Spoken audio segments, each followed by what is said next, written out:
Hey, all, welcome back. Howdy do. How are we kicking it? I just got back after running leg day at the gym and some cardio, and I'm a little dead beat, but I made my video so I can keep my promise. YouTubing's what I'm going to do because I do it. So today I'm going to be talking about how to be your own champion and more or less a guide to loving yourself. Now, this isn't complete by any means, but this is a good opener, I think. And I think the first point that I'd like to make when it comes to a little bit before loving yourself, but more so being your own champion, is what a champion is. And what really comes to my mind is David and Goliath. Now, if you aren't too familiar with David and Goliath, or you yourself aren't a Christian, that's totally okay. But what the story breaks down to is King Saul, I want to say Israel is what it's supposed to be, because this is during the Weird Kingdom period, but work with me, make work with me. The Philistines are invading, and they bring Goliath. And effectively they say, mano y mano, your man versus my man, post up. This is really what happens. And Goliath is like 7 feet tall or something like that. Now, Saul himself isn't going to go fight Goliath. And just to add a little fun detail, I think it said that Saul is heads and shoulders above average men. So Saul himself is also a big dude. But he ain't going to do that. He ain't going to post up, you know? So David, this young shepherd boy, which I've seen a lot of depictions of. In my mind, he's like a twink looking dude. Don't know if I can say that, but he's a kid. He's a kid, you know? Kid shows up, goes, I'll go fight for us. And Saul goes, awesome, dude. Go die. Go die, brother. So David goes and, well, he kills Goliath. The point I'm getting at here, though, is that in the face of something that feels insurmountable, you know, like some child going to kill a giant, literally, it can be achieved with the right mindset. And part of this comes into aspirations. You have to have aspirations about yourself. And before we can get to aspirations, we have to know ourselves. So before David goes and fights Goliath, Saul goes, here's my armor, dude. Just rock with it. Well, crazy that some giant guy's armor doesn't fit David well. I know, wild. But David goes, hey, this isn't my stuff, man. Let me use my slingshot. Let me use my gear. You know, kind of like a Dark Souls player with those cursed builds. Same idea here, really. Actually, one for one, same. So, goes out with a slingshot, kills Goliath. Back at it. Well, to make a decision like that, David had to know himself. I think that's pretty clear. He ain't a giant dude who's going to rock out with a sword and someone else's armor. He's got what he's got. And to know yourself, look around at what you have. The things that you value, the things you want, the things you'd like to become, the person you'd like to become. You know, I think in David's mind, there probably wasn't too much of I'm about to become a hero, and it was a lot more of a necessity to go kill Goliath. But he winds up becoming the hero to these people. And in this instance, aspirationally, you gotta be the hero to yourself. You have to have some version of you, some vision of you, some fantasy even of yourself that is higher than you currently are, and to pursue it. You have to go, this is what I got, this is what I want, I will somehow bridge the gap using what I have. And in this case, David does it with a slingshot. Now, continuing to a second point here. How do you be your champion? And what I do is a bit reductive here sometimes, but I like to think is, what does my champion do? All right, so if you were like, Robert, what is the best Robert? The best Robert probably is a little bit more financially wise.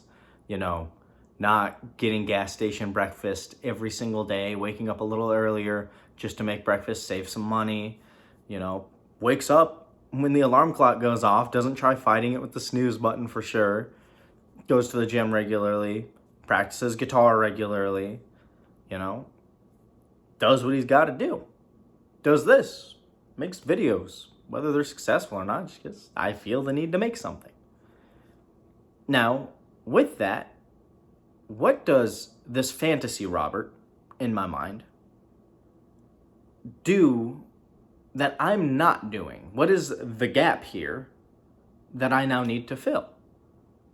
Well, probably about on a work week, maybe one of those 5 days, I'll wake up like first alarm, ready to go, gun, blazing saddles, I'm ready to go weld.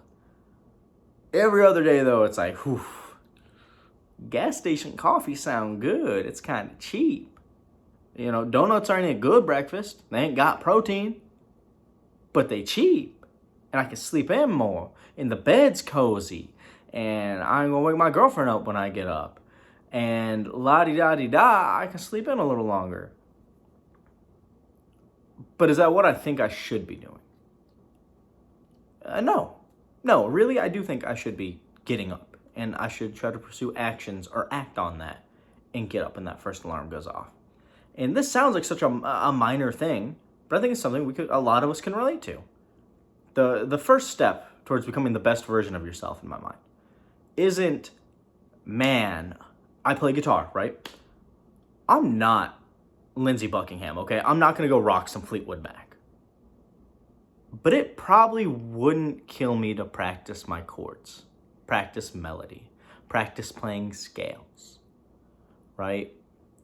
Some days I don't want to go to the gym, but the best Robert, he goes to the gym because he's got to, because he says he's gonna. So now, if I want to fill that gap, I don't feel like it, but I know I'll feel real good getting closer to that champion Robert. So it looks like I'm gonna go to the gym, even if it kind of sucks a little. That's kind of how it was today with leg day. Once I do squat, deadlift, calf raise, and then I go back for a leg press because I'm a masochist like that. I don't want to do the leg press, and then after that, I do elliptical. I don't want to, but man, I feel good. I felt good enough to make this video. Oh, I'm feeling A1. And that gets me just a little bit, itty bitty bit. Gets me a little closer to being champion Robert. And I think if you take what I'm saying, you apply it to yourself, whatever your goal is, I'd love to hear it in the comments down below. Little steps will get you there. Now, I have poor memory, so allow me to check the notes here. Crazy, taking action. I already walked into it, talking and complaining. That's wild. There is one more point before I move on how to be your champion. And what I wrote down didn't make a lot of sense to me. I'd like to say something cool like God spoke to me, but it's probably just I said something that sounded deep in the moment. But what I wrote down was valleys versus a jog. And becoming a champion isn't a valley, right? So if you're on one end of a valley, so you got hill, valley, hill, right? Back to level ground. Once you're at the bottom, you just go up, right? And then you're done. It's kind of like a one set task. I think becoming a champion is more like jogging. There's gonna be parts when you first start your jog, you're feeling cash money, got this. Now you're 10, 13, 15 minutes in, and you're like, yeah, this kind of sucks. Yeah, this kind of sucks. But I listen to my David Goggins sounds. I got this. And then you're, 30 minutes in, and you're like, wow, I can't feel my legs. This sucks extra. Does this suck more than the boats I want to carry? And then, you go and you finish your jog, and if you finished it and you powered through it, you're like, all right, I am Himothy, ready to rock on. You got Dracula Flow playing in your truck. Don't play it too loud because you're not proud of that fact, but you do. You got it playing. Or you didn't finish your jog. And this leads into taking action on my C point. Pathetic progress is progress. I think we hear pathetic and we go, well, that's pathetic. Anyone can do it. And they can't, because some of the progress I have to make is pathetic. I messed up my back deadlifting. My squat and deadlift right now is like 95, 85. It is strenuous, not painful, not owie, Robert can't do anything for a bit painful again. But it feels like heavy work. I sweat. I feel my muscles working. And those aren't crazy high weights. Those aren't even my body weight. But that's what I got to work with.